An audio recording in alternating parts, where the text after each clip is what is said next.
तो नमस्कार दोस्तों, स्वागत है मगन ट्यूटोरियल्स में। उम्मीद करता हूं सब लोग स्वस्थ होंगे, व्यस्त होंगे, ज़बरदस्त होंगे। दोस्तों, आज एक इलाहाबाद हाई कोर्ट में जो केस लगा हुआ है NISDLED के लिए, आप लोग जानते हैं कि अजीत सिंह इलाहाबाद में एक उन्होंने केस लगाया हुआ है NCTE के खिलाफ गजट पब्लिकेशन के लिए। आज उसी संबंध में हम छोटी सी ये वीडियो रहने वाली है, उसमें बातचीत करेंगे। आप लोग जानते हैं कि किसी भी केस के लिए, कोई भी मुकदमेबाजी हो, उसमें थोड़े से आर्थिक सहयोग की ज़रूरत होती है। आज हमारी कार्तिक सिंह जी से बात हुई है और उन्होंने कई सारी चीज़ें इस केस के संबंध में बताई है। पहली, उनकी कोशिश है, उन्होंने साफ साफ कहा है कि सर हमारी कोशिश है, इस बार भी इसकी डेट लगी हुई थी 23 को, आप लोग जानते हैं, लेकिन सुनवाई नहीं हो पाई किसी कारणवश, क्योंकि सीरियल नंबर जो है बहुत ज़्यादा लग गया था।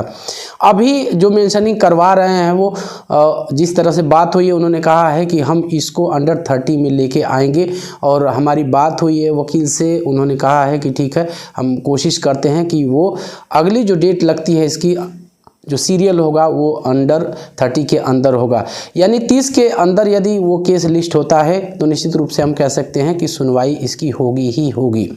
दूसरी चीज़ देखिए, जो भी मामले होते हैं कोर्ट के अंदर, उसमें ज़रूरी ये है कि उसकी सुनवाई हम कैसे कराते हैं, या फिर जो बहस होती है, जो जिरह होती है, वो हम कैसे करवा पाते हैं, कितने प्रभावशाली तरीके से करवा पाते हैं। हर वकील का अपना रेप्यूटेशन होता है, हर वकील की अपनी काबिलियत होती है। मैं ऐसा नहीं कहता कि कोई वकील सही होता है, कोई गलत होता है, लेकिन सबकी अपनी काबिलियत है, सबकी अपनी पैठ है। हम ये भी कह सकते हैं हर किसी के बात करने का, या हम यदि बिल्कुल स्ट्रेट फॉरवर्ड कहना चाहें तो केस जीतने का जो रेशियो होता है, हर वकील का अपनी अपनी काबिलियत के अनुसार अलग अलग होता है। लेकिन यहाँ पे आवश्यकता किस बात की है? यहाँ पे आवश्यकता इस बात की है कि हम बेहतर से बेहतर एडवोकेट्स के साथ जाएं कोर्ट में, ताकि जो भी हमारी, आप सभी जानते हैं कि NISDLED पूरी तरह से वैलिड है। कहीं ना कहीं ये प्रशासनिक लापरवाही, या हम ये कहें प्रशासनिक अनदेखी की भेंट ये चढ़ गया। वरना ये जो कोर्स करवाया गया था, ये जो डिप्लोमा कराया गया था, ये बिल्कुल लीगली था और बिल्कुल NCTE या RT एक्ट के नियमों के अनुकूल था। लेकिन कुछ थोड़ी हम ये कह सकते हैं कि प्रशासनिक गलतियों के कारण, NCTE की विशेषकर प्रशासनिक गलतियों के कारण ये चीज़ें हमारे सामने आई है कि आज खुद वही कोर्स अपनी स्थितियों की लड़ाई लड़ रहा है। हम अच्छी तरह से फाइट कर पाएँ, हम केस में कम बैक कर पाएँ, हम केस जीत पाएँ, इसके लिए ज़रूरी है कि काबिल वकील हो। और मार्केट में काबिल वकीलों की कमी नहीं है, मार्केट में एक से बढ़ के एक वकील हैं। लेकिन बात वहीं आ जाती है कि हम हायर कैसे वकील को कर सकते हैं, हमारी हैसियत कितनी है, हम कितना अफोर्ड कर सकते हैं।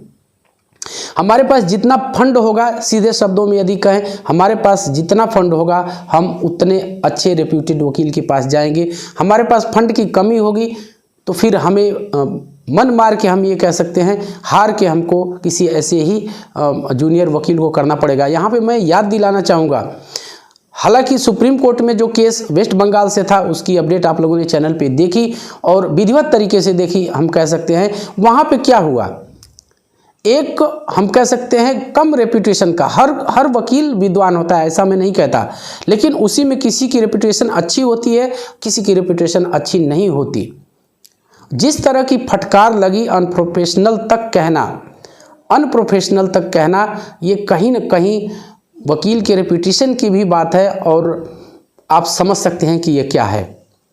तो हर किसी की एक छवि होती है, वकील का भी वैसे ही है। वो केस लड़ते हैं, उसी कोर्ट के अंदर रहते हैं, तो उनकी एक जजेस के अंदर भी इमेज बन जाती है कि ये अपनी बातों को किस तरह से रखते हैं, या इनके रखने का ढंग कैसा है।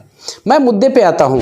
मैं सिर्फ आपसे इतना कहना चाहता हूँ कि आप लोग थोड़ा सा, आपको आगे आना पड़ेगा। यदि इस तरह का, आज हमारी जो बात हो रही थी, तो कार्तिक सिंह जी ने साफ साफ कहा कि सर हमारे पास फंड की बहुत कमी है और हम उस तरह से अरेंजमेंट नहीं कर पा रहे हैं कि अपने केस की सुनवाई प्रभावशाली तरीके से करवा पाएँ। तो अब वो कैसे हो पाएगा? हमने उनको बुलाया था इस चैनल पे, वो आ भी चुके हैं कई बार, हमने उनको बुलाया भी है, आपसे मिलवाएंगे भी, लेकिन थोड़ा सा तो आप लोग को त्याग करना ही पड़ेगा। और इस तरह से यदि आप कर जाते हैं तो हम आपको विश्वास दिलाते हैं, जैसा कि कार्तिक जी कह रहे थे कि हम सफलता के बहुत करीब हैं। और इस बात को आप लोग मानिए, एक बार गजट यदि पब्लिश हो जाता है तो आप 99% वहीं जीत जाएंगे। केवल एक डॉक्यूमेंट यदि वो मिल जाता है तो फिर ऑल ओवर किसी तरह के रिलैक्सेशन की यहाँ पे बात नहीं है, पूरे कोर्स को वैलिड करवाने की बात है। कोर्स ही पूरा वैलिड हो जाएगा यदि उसके रिगार्डिंग गजट पब्लिश हो जाती है तो। और इसी के लिए जो इलाहाबाद हाई कोर्ट में केस किया गया है कार्तिक सिंह जी के द्वारा, वो इसी के लिए किया गया है ताकि हम एक उस तरह का आर्डर मेंशन करवा सके माननीय इलाहाबाद हाई कोर्ट से, ताकि उस आर्डर को ले जाके यदि हम वो रिसीव कराते हैं तो NCTE गजट पब्लिश करवाने के लिए बाध्य होगी। अब ये हम अपनी तरफ से आप पे छोड़ते हैं कि आप कितना आगे आते हैं, कितना सहयोग करते हैं। जिस हिसाब से, जिस तरीके से आप सहयोग करेंगे उसी तरीके से केस को लेके आगे की कार्रवाई भी होगी, उसी तरह से आगे की सुनवाई भी होगी। तो बस दोस्तों, यही था आज की इस वीडियो में। हम भी अपनी तरफ से आपसे आह्वान करते हैं कि आपसे जो बन पड़े, और ये पूरे भारत के लिए है, आपसे जो बन पड़े, आप जहां से भी हो, क्योंकि सर्टिफिकेट वैलिड होगा तो पूरे 14 लाख लोगों का वैलिड होगा। इसलिए ये पूरे 14 लाख लोगों का, पूरे 14 लाख NISDLED परिवार के सदस्यों का कर्तव्य बनता है कि वो आगे आए और अपनी शक्ति अनुसार, अपनी क्षमता अनुसार सहयोग करें। हालांकि कार्तिक जी ने कोई रेंज तो नहीं बताई है, लेकिन उन्होंने इतना मोटे में ज़रूर कहा कि अगर 300-400 का सहयोग पर हेड मिल जाए तो हम उस स्थिति में होंगे कि केस निश्चित और निश्चित जीत जाएंगे।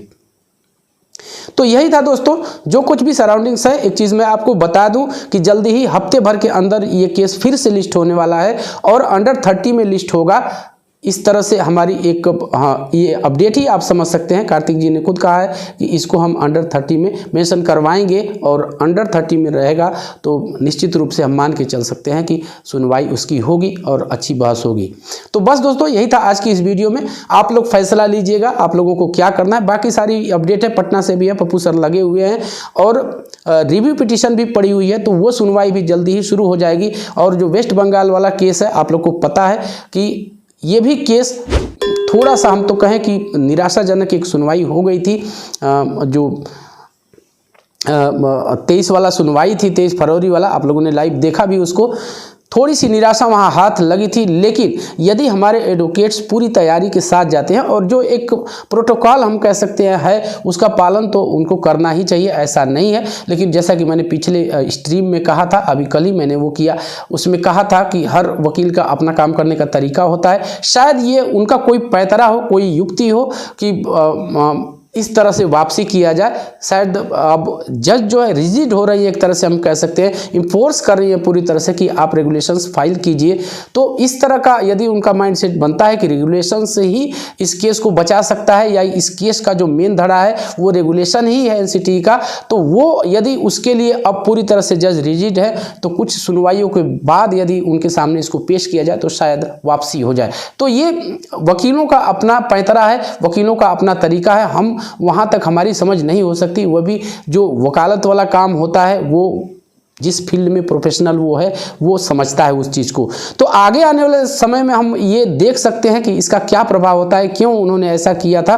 लेकिन अभी से कोई निर्णय अपने आप निकाल लेना शायद हमें सही नहीं है। कई बच्चे कल की स्ट्रीम पे ऐसे कमेंट भी कर रहे थे कि जो अयोग्य वकील है, अयोग्य एडवोकेट्स को हायर किया गया है, ये केस को डुबा देंगे। कई बच्चे ऐसे कह रहे थे कि इससे पूरे देश का नुकसान हो जाएगा। जाहिर सी बात है कि अगर केस ये वाला ख़राब होता है, वेस्ट बंगाल वाला, तो उसका कहीं ना कहीं निगेटिव असर हर केस पे पड़ेगा। लेकिन मैं अभी यही कह रहा हूं कि विभा मैडम, मखीजा मैडम ऐसा नहीं है कि बिल्कुल एक नई नवेली और बिल्कुल एक्सपीरियंस लेस एडवोकेट है, बड़ी वकील है, बड़ा चेहरा है। तो देखते हैं जो कुछ भी इसका प्रभाव होगा, या जो कुछ भी उनकी सोच होगी, आगे आने वाली सुनवाई में पता चल जाएगा, और जो भी रिजल्ट होगा वो सामने ही होगा। तो बस दोस्तों, यही था आज की इस वीडियो। उम्मीद करते हैं कि आपको ये वीडियो पसंद आई होगी। और चलते चलते वही रिक्वेस्ट दोस्तों, कृपया इस चैनल को लाइक, शेयर और सब्सक्राइब जरूर कीजिए दोस्तों। जब आप ऐसा करते हैं तो हमें एक मोटिवेशन ज़रूर मिलता है। मिलते हैं अगली वीडियो में, तब तक के लिए नमस्कार।